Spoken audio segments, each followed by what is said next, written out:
할렐루야. 태국에서 코끼리를 잡아서 기르는 방법이 있다고 합니다. 코끼리가 살고 있는 정글 속에 들어가서 큰 우리를 만들고 코끼리를 유인해서 가두는다고 합니다. 이제 코끼리 사냥꾼들은 갇혀버린 코끼리를 발에다가 쇠사슬 줄을 매는데 이 쇠사슬 줄을 한 끝에 벵갈 보리수라는 튼튼하고 큰 나무에 매어 놓는다고 합니다.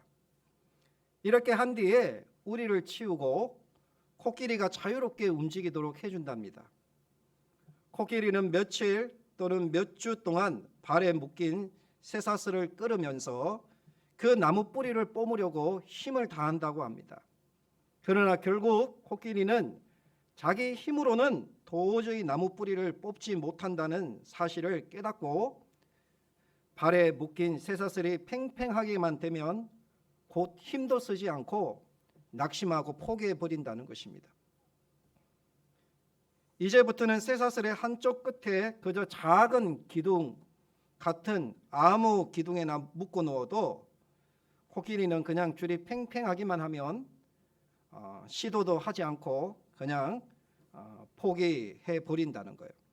그리하여 서커스의 천막까지도 끌고 가서 코끼리를 팔 수 있다고 합니다. 이 코끼리의 모습을 보면 나는 이 정도밖에 안 돼라고 하며 실망과 연약함의 포로가 되어서 항상 포기하고 낙심하는 사람의 모습과도 똑같다라는 것을 보게 됩니다. 이렇게 사탄이 우리를 공격하는 치명적인 무기가 바로 낙심입니다. 여러분 낙심되었습니까? 세계적인 부호인 록펠러도 한때 친구의 권유로 광산업을 시작했다가 사기를 당해서 원금까지 다 날려보내고 위기를 만난 적이 있습니다. 빚 독촉에 시달리던 그는 너무 괴로운 나머지 자살을 시도하기도 했답니다.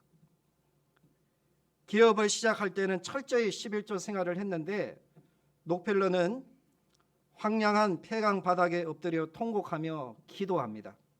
하나님의 말씀은 1.1획도 틀림이 없습니다.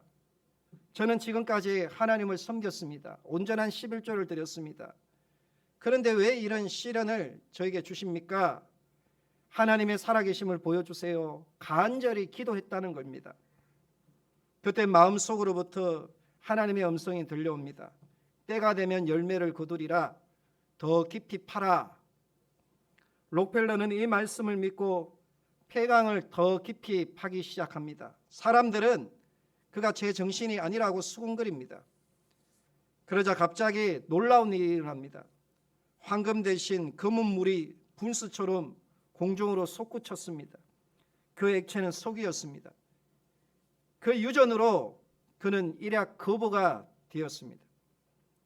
오늘 우리 주님은 우리에게 낙심하지 말라라고 말씀합니다. 우리는 언제 낙심합니까? 저도 신앙생활을 하다 보면 낙심될 때가 있어요.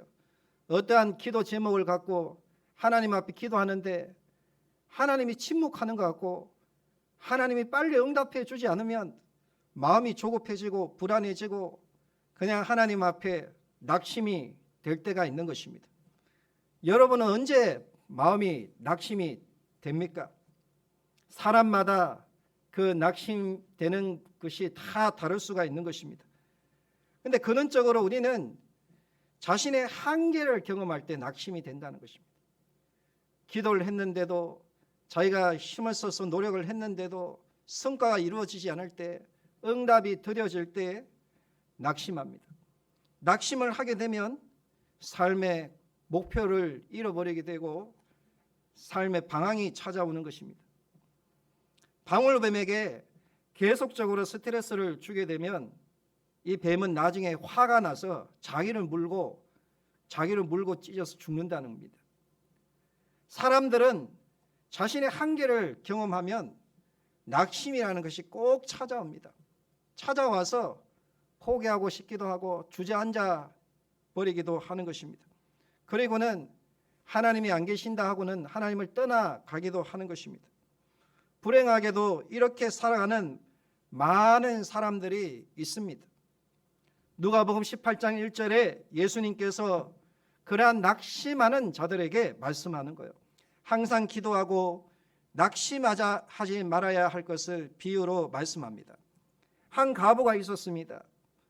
그녀는 하나님을 두려워하지 않고 사람을 무시하는 재판관에게 자주 찾아가서 자신의 원한을 풀어달라고 합니다. 그런데 이 재판관은 이 과부의 말을 듣지 않고 무시하다가 나중에 이 과부의 소원을 들어줍니다. 그가 나를 번거롭게 하니 그 원한을 풀어주리라 하고 풀어줍니다. 그런데 이렇게 얘기하는 거예요. 하물며 하나님일까 보냐라는 거예요. 하나님이 밤낮 부르짖는 그 성도의 기도를 왜 들어주지 않느냐? 낙심하지 말라는 겁니다.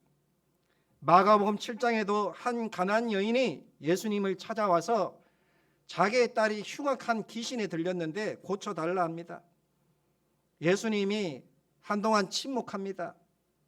그런데도 이 여인이 계속 매달리니 예수님이 이방인 취급을 하고 다음에는 개 취급을 하는 것입니다. 그때 이 여인이 한 유명한 말이 있지 않습니까? 개들도 주인의 상에서 떨어지는 부스러기를 먹나이다라는 거예요. 자기의 자존심마저 다 내려놓고 예수님을 구하오니 예수님께서 여자여 내 믿음이 크도다 하고는 이 여자를 칭찬하면서 그 딸의 병을 고쳐주십니다. 성경에 보면 하나같이 다 예수님 앞에 나온 사람은 다 예수님 앞에 고침을 받았다라는 사실입니다. 우리가 하나님 앞에 기도하는 그 기도는 절대 여러분 땅에 떨어지지 않습니다. 때가 되면 하나님 반드시 열매를 맺게 해주시기 때문에 낙심하지 말고 우리가 담대함으로 하나님께 기도하면 하나님 반드시 응답해 주실 줄로 믿습니다. 하나님의 응답은 때로는 우리의 힘을 다 빼버리는 이 낙심을 통해서 오는 것입니다. 이 낙심이라는 시험을 통과하고 나면 하나님의 축복과 응답이 오는 경우가 대부분이에요. 그래서 하나님의 이 축복이라는 것은 고난 뒤에 오더라고요. 그래서 예수님도 바로 너희가 나와 함께 고난을 당하야지만이 예수님과 함께 영광에 이룰 수 있다 이렇게 말씀하는, 고난 없는 영광은 없다라는 거예요. 우리 신앙생활도 마찬가지예요. 예수님과 함께 십자가를 지는 고난, 시험을 참는 고난, 시험을 이기는 이런 고난을 통과한 후에 하나님이 주신 응답이 있는 거예요. 그래서 이렇게 생각하면 되는 거예요. 여러분, 신앙생활을 하다가 우리가 인생을 살다가 낙심되었다면 그때 우리가 하나님, 때가 다 되었구나, 때가 다 되었구나. 그리고는 힘을 다하여서 하나님을 의지하십시오. 그러면 하나님께서 그 한계 끝에서 하나님 반드시 우리를 실망시키지 않는 하나님이십니다. 오늘 우리 주님께서는 낙심하지 말라, 하나님을 믿으니 또 나를 믿으라 라고 말씀합니다. 오늘 본문에 보면 이 엘리야도 심한 낙심을 하는 사건이 나옵니다.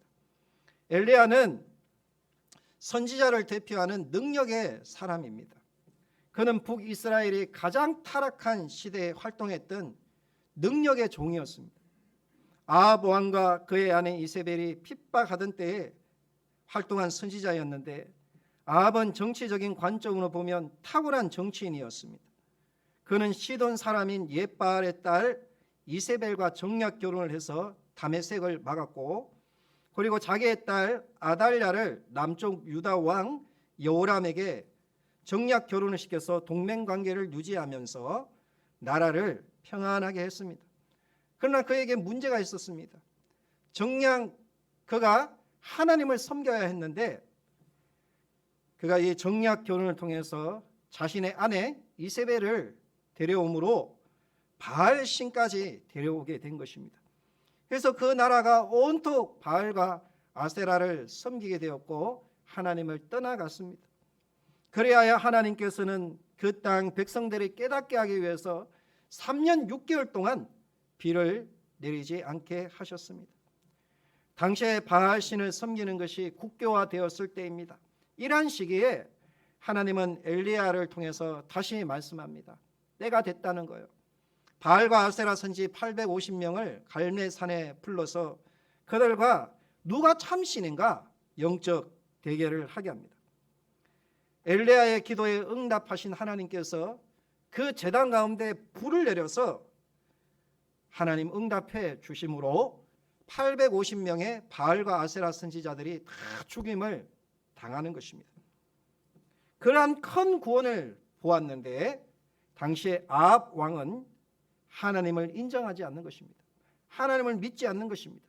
사람의 마음이 그렇게 강팍한 것입니다. 죽었다가 살아나는 사람이 있다 한들 그가 하나님을 믿을 것 같지만 사람의 마음이라는 것이 그러한 사람이 있다 해도 믿지 않는 사람들은 여전히 하나님을 부인하고 인정하지 않는 세대인 것입니다. 하나님을 인정하지 않는 것, 이것이 죄인 것입니다. 하나님을 인정하지 못하는 것이 죄인 것이에요. 그래서 잠언서 3장 6절에 이렇게 얘기합니다. 너는 범사에 그를 인정하라. 그리하면 내 길을 지도하시리라 라고 했습니다. 여러분, 우리가 삶을 살아갈 때 하나님을 범사에 인정하고 있습니까? 하나님께서 행하셨습니다. 하나님이 살아계십니다. 하나님이 나와 함께 하심을 여러분 마음으로 믿고 입으로 고백하고 하나님의 구원을 이루어가고 있습니까? 인간은 죄로 인해 그 마음이 강팍해지면 아무리 하나님의 놀라운 기적을 보고도 하나님을 인정하지 않는 것입니다. 그래서 죄를 깨닫고 자신의 죄를 발견하고 하나님 앞에 회개할 수 있는 것은 하나님의 큰 은혜인 것입니다. 아합은요, 하나님보다 자신의 아내 이세벨의 말을 더 믿었습니다. 하나님보다 이 아내의 말을 더 두려워했습니다. 이세벨은 자신의 남편의 말을 듣고는 내일 이맘때에 내가 엘리야를 죽이겠다라는 사환을 보내면서 선포하는 것입니다. 이 소식을 엘리야가 듣고 어떻게 합니까? 낙심하는 것입니다. 엘리야가 왜 낙심했을까요? 여러 가지 이유가 있을 것입니다. 이세벨의 위협과 도무지 변하지 않는 백성들의 강팍한 마음 때문이에요.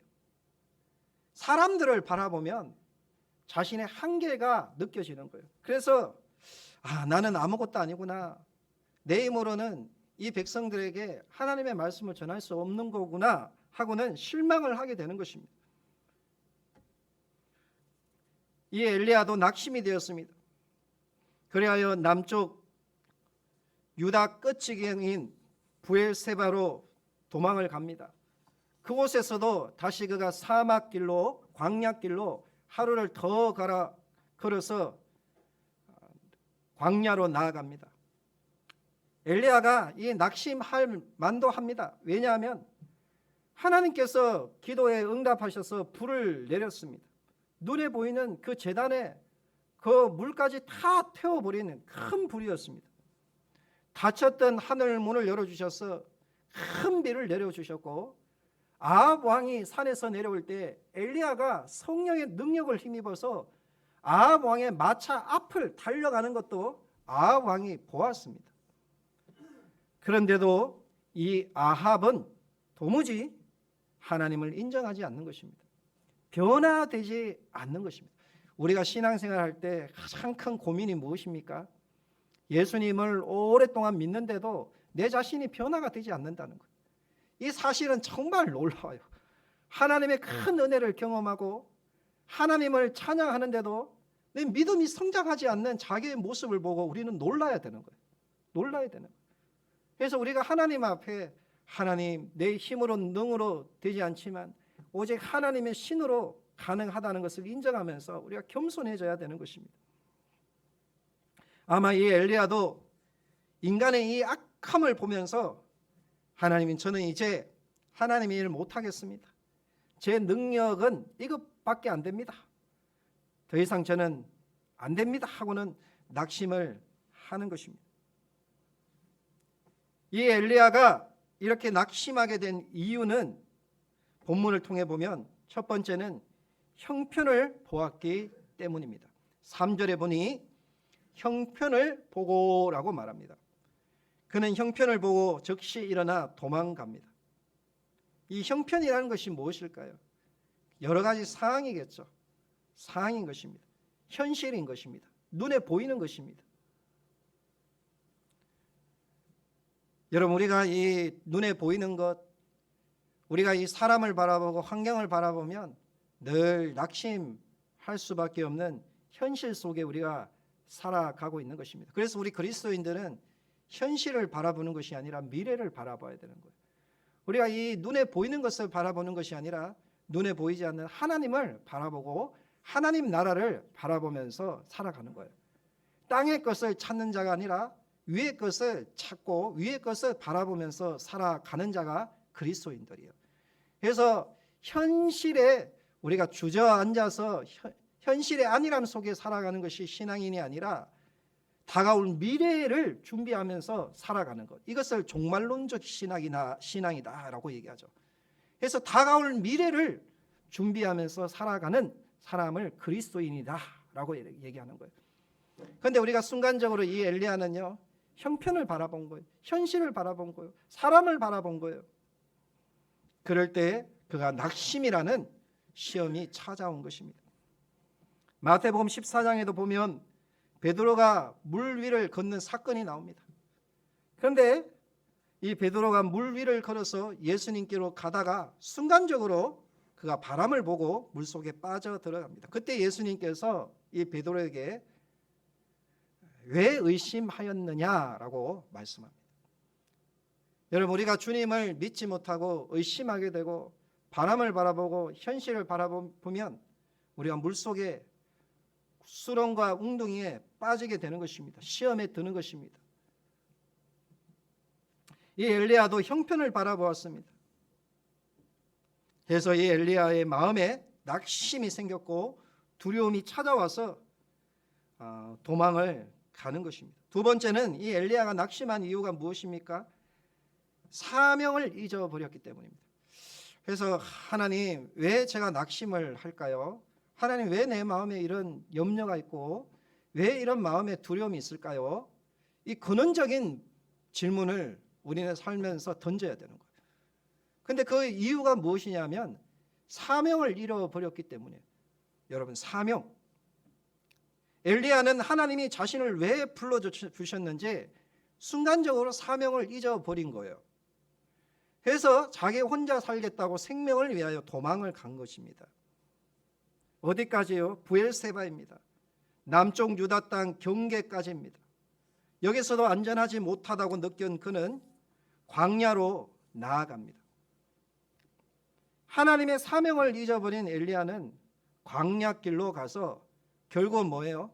살기 위해 광야로 간 것이 아니라 죽기 위해 광야로 간 것입니다. 생명을 살리는 자가 아니라 자신의 생명까지도 죽고자 광야로 간 것입니다.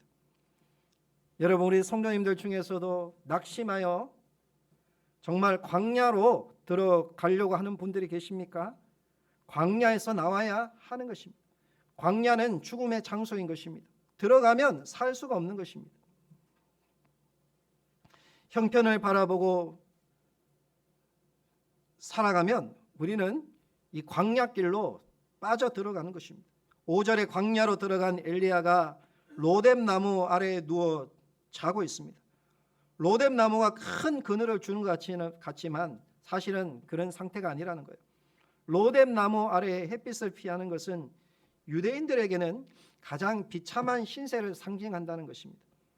로뎀 나무는 빗자루 같이 뻗어 있어서 그늘이 거의 만들어지지 않는다는 것입니다. 그럼에도 불구하고 로뎀 나무 그늘에서 머리를 들이밀고 있는 엘리야의 모습을 생각하면 그의 모습이 참 비참하다는 것입니다. 죄는 우리를 참 비참하게 만드는 것입니다. 절망 가운데 죄의 삭선 사망이다라는 말과 같이 죽음으로 몰아가는 것입니다.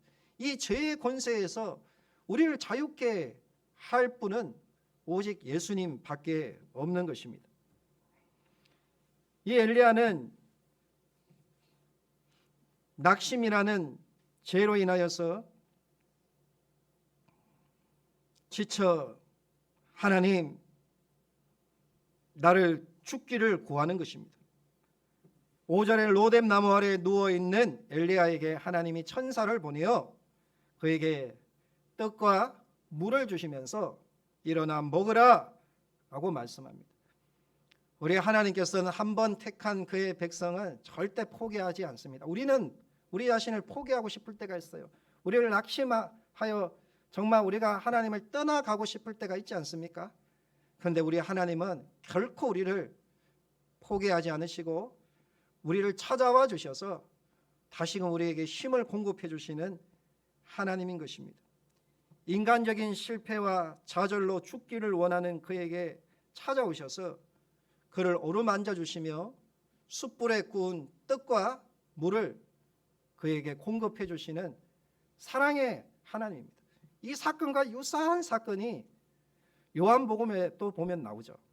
베드로가 예수님을 3번이나 부인하고 나는 물고기 잡으러 간다 하고는 나 같은 놈은 더 이상 사도가 아니고 제자가 아니다 하고는 낙심되어서 갈릴리 바다에 가서 고기를 찾고 있는데 부활하신 예수님께서 이 베드로와 제자들에게 찾아오셔서 숯불에 고기를 구워서 너가 나를 사랑하느냐 하면서 그에게 다시 위로해 주시고 사랑을 베푸시는 사건처럼 오늘 엘리야에게도 우리 하나님께서 숯불에 구운 떡과 물을 주셔서 다시 우리에게 힘을 공급해 주신 하나님입니다. 여러분은 스스로 죽기를 구하고 낙심되어 포기하고 절망할지는 모르겠지만 우리 하나님은 절대 여러분을 포기하지 않습니다. 여러분을 낙심시키는데 그대로 두지 않고 다시금 떡과 물을 주셔서 여러분의 가정과 여러분의 자녀들을 또 여러분의 사업장을 일으켜 주시는 우리 하나님이십니다. 우리 하나님은 한 번 시작한 것에 끝까지 책임을 져주시는 하나님이신 줄로 믿습니다. 할렐루야. 그러므로 이 엘리야도요 낙심할 수 있었습니다. 포기할 수 있었습니다. 스스로 죽기를 구했던 거예요. 그런데 하나님이 그 생명을 보존해 주신 것입니다. 구원의 길을 열어주시는 것입니다. 하나님은 이 엘리야를 책망하지 않습니다. 그를 위로해 주십니다. 힘을 주시는 것입니다. 그래서 하나님은 6절에도 머리맡에 숯불에 구운 떡과 물 한 병을 두고 먹고 일어나라는 것입니다. 7절에도 다시 일어나 먹으라 라고 말씀하는 것입니다. 그리고 내가 갈 길이 있다는 거예요. 내가 가야 할 길을 가야 된다는 것입니다. 광야 길은 너가 가야 될 길이 아니라는 것입니다. 하나님이 원하시는 곳, 하나님의 사명이 있는 그곳으로 다시금 우리 발걸음을 인도해 주시는 거예요. 여러분, 그 원하시는 곳이 어디입니까? 15절에 보면 이렇게 되어 있어요. 너는 내 길을 돌이켜 광야를 통하여 다메섹으로 가서라고 말합니다. 우리가 가야 할 곳이 어디입니까? 하나님의 사명이 있는 곳입니다. 우리는 무엇으로 살아가는 존재입니까? 하나님이 주신 사명을 갖고 살아야 되는 것입니다. 그 사명이 무엇입니까? 히브리서 10장 39절에 보니 우리는 뒤로 물러가 멸망할 자가 아니요 오직 영혼을 구원함에 이르는 믿음을 가진 자다라고 했습니다. 영혼 구원이라는 분명한 믿음의 사명을 우리 하나님이 주신 줄로 믿습니다. 여러분, 하나님이 나를 택한 이유가 뭐예요? 내 영혼을 구원하고 너와 같이 하나님을 알지 못하는 어둠 속에 있는 자들을 빛 가운데로 구원하기 위하여 우리를 먼저 택해 주신 거예요. 그런데 엘리야는 이 형편을 바라보고 순간적으로 낙심이 되니까 하나님의 사명을 잃어버린 거예요. 여러분, 낙심이 되었습니까? 다시금 이 사명을 회복할 수 있기를 원합니다. 엘리야는요 떡과 물에 의지해서 40일 동안 호렙산으로 갑니다. 그런데 그곳에서도 다시 이 낙심이라는 병으로 인하여서 다시 동굴로 들어가 버립니다. 그래서 그곳에서 나올 생각을 하지 않는 거예요. 9절에 보니 엘리야가 그곳 굴에 들어가 거기서 머물더니 지치고 낙심이 되면요, 이게 한 번에 회복되지 않습니다. 잘 쉽게 회복 치유가 되지 않는 것입니다. 성도님들 중에서도 낙심되신 분이 있습니까? 낙심이 되어서 다시는 내가 사람들을 안 만난다 하고는 집에만 머물고 있는 사람들이 있어요. 엘리야처럼 자연인이 되려고 하는 분도 있고 그냥 동굴로 들어가 버리는 사람도 있을 겁니다. 동굴에서 나와야 되는 것입니다. 삶에 지치고 낙심이 된다 할지라도 일어나야 되는 것입니다.